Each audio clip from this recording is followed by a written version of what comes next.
तुमच्या computer skills upgrade करायच्या आहे? दिशा कम्प्युटर इन्स्टिट्यूट घेऊन आले आहेत महा डिस्काउंट ऑफर. आता कोणताही कोर्स करा फक्त 1800 रुपयांमध्ये. आता बातमी आहे विधान परिषदेच्या निवडणुकी संदर्भातली. प्रत्येक नगरसेवकाला 15 लाख रुपये देऊन फोडलं जात आहे आणि 5 लाखांचं टोकनही दिलंय असा आरोप वडेट्टीवारांनी केलाय. चंद्रपूर आणि गडचिरोलीमधले काँग्रेसचे 60 नगरसेवक नॉट रिचेबलही झाले आहेत. पाहुयात नेमकं काय घडतंय.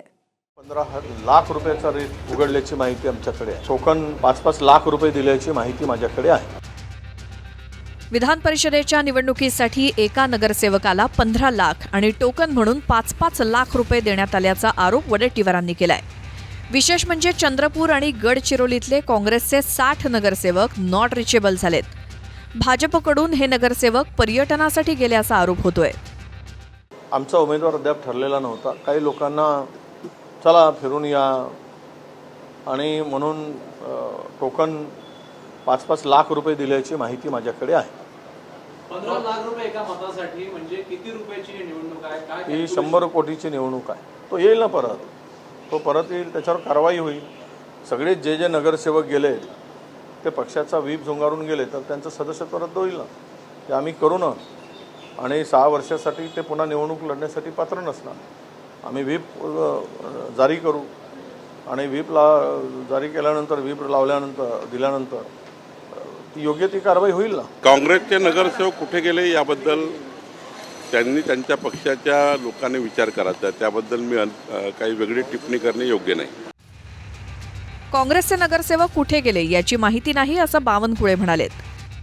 17 विधान परिषदेच्या जागांमध्ये वर्धा, चंद्रपूर, गडचिरोली या जागेचाही समावेश आहे आणि भाजपच्या सदस्यांची संख्या ही बहुमताच्या जवळ आहे.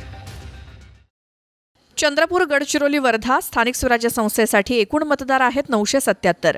महायुतीचा विचार केला तर भाजपचे 341 सदस्य आहेत. शिंदेंच्या शिवसेनेचे 39, दादांच्या राष्ट्रवादीचे 63 आणि आठवलेंच्या रिपाई गटाचे 2 सदस्य आहेत. आणि महाविकास आघाडीत काँग्रेसचे 293 सदस्य, शरद पवारांच्या राष्ट्रवादीचे 33 आणि ठाकरेंच्या शिवसेनेचे 25 सदस्य आहेत. तर अपक्ष आणि इतरांचा आकडा आहे 91. विजयासाठी 489 सदस्यांची आवश्यकता आहे. महायुतीचे सदस्य आहेत 445, महाविकास आघाडीचे 351. आणि काँग्रेसच्या वडेट्टीवारांनी नगरसेवकाला 15 लाख रुपये देण्यात येत असल्याचा आरोप करून खळबळ उडवली. आणि बावनकुळेंनी महायुतीची सदस्य संख्या अधिक असल्यामुळे बिनविरोध निवडणुकीचं आवाहन केलंय. एकीकडे प्रचंड धनशक्ती आहे आणि मोठमोठे उमेदवार आहेत. जो काही आता रेट खुलला गेला तो एक 15 लाख रुपयाचा रेट उघडल्याची माहिती आमच्याकडे आहे. आता 15 लाख रुपये एका नगरसेवकाला दिल्यानंतर त्यांना वाटतं की आता हे उत्सवच झाला आहे, मोठी दिवाळीच झाली आहे. त्यामुळं ह्या परिस्थितीमध्ये 15 लाख रुपये देऊन जर एका मतासाठी निवडणुका होत असतील तर मला वाटतं या लोकशाही भविष्यात शिल्लक राहील की नाही हा खरा प्रश्न निर्माण होतो आहे. महायुती 17 सीट जिंकेल. नागपूरमध्ये तर मी काँग्रेसला आव्हान केलं आहे आणि सर्वच पक्षाला आव्हान केलं आहे की नागपूरमध्ये जवळपास 600 मतं भारतीय जनता पार्टी महायुतीकडे आहे 800 पैकी. त्यामुळे एक साईड निवडणूक आहे. त्यामुळं जे काही प्रधानमंत्री महोदयांनी आव्हान केलं डिझेल गाड्या वगैरे यावर शेवटी आपल्याला माहिती आहे की संख्याबळावरच या निवडणुका होत असतात.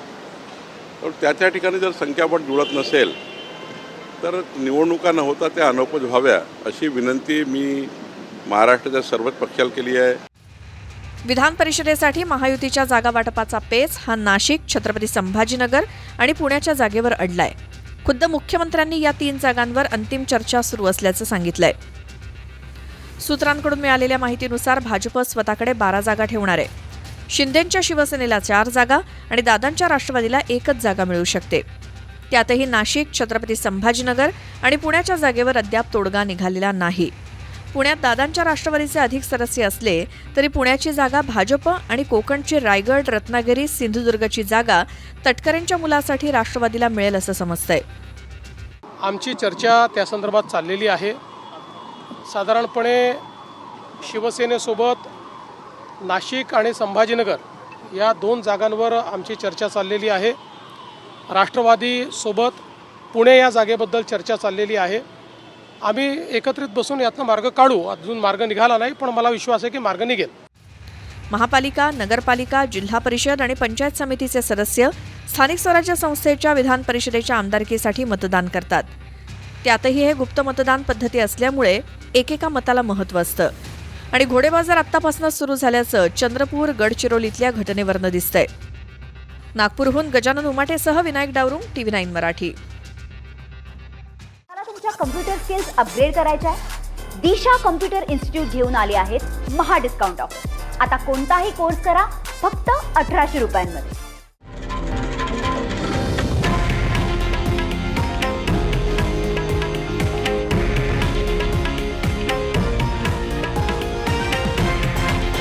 हे आहे देशातील नंबर 1 न्यूज नेटवर्क आणि आपण पाहत आहात TV9 मराठी, एकमेव.